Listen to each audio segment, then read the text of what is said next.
May mga NBA players na may totoong Filipino descent pero tila hindi vocal o hindi proud sa kanilang koneksyon sa Pilipinas na tanging mga Pinoy fans lang ang proud na may Pinoy kahit wala namang pake ang mga NBA players. Kaya sa videong ito, pag-uusapan natin ang mga NBA player na pinilit ng mga Pinoy fans na may lahing Pinoy. Nate Robinson. Si Nate Robinson ay isa sa mga pinakadinamikong manlalaro sa kasaysayan ng NBA na hindi umabot ng 6 na talampakan. Kilala siya sa kanyang explosiveness, tapang, at ang 3 beses na pagwawagi sa NBA Slam Dunk Contest, isang bagay na bihira para sa isang player na 5 feet 9 inches lang ang taas. Sa Pilipinas, marami ang humanga sa kanya dahil para siyang embodiment ng small but terrible mindset na gustong-gusto ng mga Pinoy. Dahil dito, kumalat ang haka-haka na baka raw may dugong Pilipino si Nate lalo na't parang Pinoy ang galaw at puso. Maraming memes at social media posts ang lumabas na nagtutulak sa ideyang ito kahit wala namang matibay na basehan. Sa totoo lang, wala siyang opisyal na sinabi na may Filipino roots siya. Bagamat hindi niya kailanman kinumpirma ang pagkakaroon ng dugong Pinoy, patuloy pa ring umaasa ang ilang fans na baka may koneksyon siya sa Pilipinas. Minsan pa, may mga edited photos siya na may kasamang bandila ng Pilipinas o suot ang barong Tagalog. Pinapalakas pa ito ng kanyang underdog persona, isang karakter na madaling yakapin ng mga Pilipino. Sa mga highlight niya, makikita ang puso at tapang na parang galing sa isang larong barangay sa kanto. May ilang fans na nagsabing kahit hindi siya Pinoy sa dugo, Pinoy siya sa puso. Ngunit sa kabila ng lahat, nananatili siyang isang Amerikanong atleta na hindi direktang nagbigay pugay sa Pilipinas. Sa career niya sa NBA, hindi naging bahagi ng narrative ni Nate Robinson ang pagiging Asian o Filipino. Mas nakilala siya sa kanyang African-American roots at pagiging produkto ng Washington basketball scene. Ang kanyang karera ay puno ng pagsubok at tagumpay mula sa pagiging football player sa college hanggang sa pagiging NBA standout. Maraming Pilipino ang patuloy na humahanga sa kanya hindi dahil sa dugong Pinoy kundi dahil sa inspirasyon na dala ng kanyang laro. Kahit hindi niya kinilala ang haka-hakang lahi, naging parte pa rin siya ng Pinoy basketball fandom. Sa huli, si Nate Robinson ay isa sa mga dayuhang atleta na niyakap ng Pinoy hindi dahil sa dugo, kundi dahil sa puso. Jalen Green. Si Jalen Green ay isang rising star sa NBA na may Filipino blood mula sa kanyang ina na si Bri Perganen na may lahing Ilocano. Isa siyang top prospect noong high school at naging bahagi ng G League Ignite bago pumasok sa NBA draft noong 2021.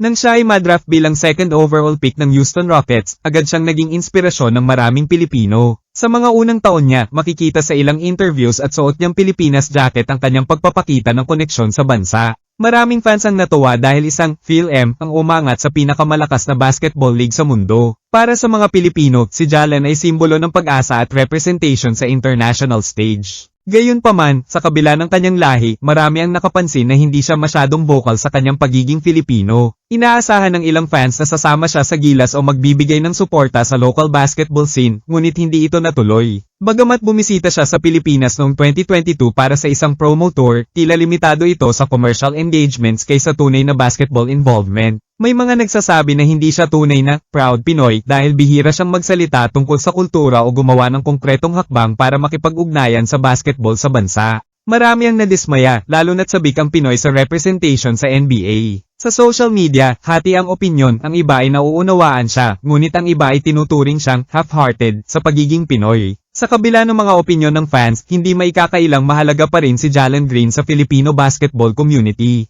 Siya ang patunay na kayang sumikat ng isang may dugong Pinoy sa pinakamataas na antas ng laro. Maaaring hindi pa niya lubusang niyayakap ang kanyang Filipino side, ngunit nananatili siyang inspirasyon sa mga batang atleta. Kung sakaling dumating ang panahon na mas yakapin niya ang kultura, tiyak na mas lalawak pa ang kanyang impluwensya. Sa ngayon, siya ay isang simbolo ng potensyal, isang bituin na may dugong Pilipino na kahit kalahati lang sa dugo, buo ang paghanga ng mga Pinoy sa kanyang talento. Sa puso ng mga tagahanga, si Jalen ay mananatiling atin ito. Ang kakabagong draft lang sa NBA na si Dylan Harper. Si Dylan Harper ay isa sa mga pinaka-inaabangang high school basketball prospect sa Estados Unidos. Anak siya ng dating NBA player na si Ron Harper, kaya't natural lang na malaki ang expectation sa kanya. Kilala siya sa kanyang explosive scoring, versatile playmaking, at court vision na pambihira para sa kanyang edad. Kasama sa top 5 recruits ng class of 2024, pinili niya ang Rutgers University bilang college team, bagay na ikinagulat ng marami. Ang kanyang desisyon ay itinuturing na game changer para sa programa ng Rutgers na bihira makakuha ng ganitong klaseng talento. Sa murang edad pa lang, itinuturing na siyang future NBA lottery pick ng maraming analysts. Habang patuloy na sumisikat si Dylan Harper sa US, napansin din siya ng mga Filipino basketball fans online. May ilang nagsimulang magtanong kung may lahi ba siyang Pinoy, lalo na't ang pangalan niyang Harper ay umuugnay sa ilang Phil-M sa sports. Bagamat walang opisyal na koneksyon o lahing Pilipino si Dylan, hindi ito naging hadlang sa mga Pinoy na umangkin ng potential connection. Sa social media, may mga memes at jokes na nagsasabing, Dylan Harper for Gilas 2030, kahit malinaw namang American siya. Isa ito sa mga patunay kung gaano ka-excited ang Pinoy fans sa mga rising stars na mukhang Pinoy o may konting resemblance sa ating kultura. Ang ganitong hype ay karaniwang nangyayari kapag may bagong bituin na umaangat. Sa kabila ng lahat ng haka-haka, malinaw na si Dylan Harper ay produkto ng American basketball system at wala talagang Pinoy descent. Gayunpaman, nananatiling malakas ang suporta ng mga Filipino basketball fans sa kanya bilang isang player na magdadala ng excitement sa future ng NBA. Sa darating na mga taon, aasahan na mas maraming scouts at fans ang tutok sa kanyang development. Kung sakaling madraft siya sa NBA, tiyak na lalaki pa ang hype sa kanya sa buong mundo, kasama na ang Pilipinas. Isa siyang halimbawa ng bagong henerasyon ng atleta na may kombinasyon ng skills, pedigree, at karisma.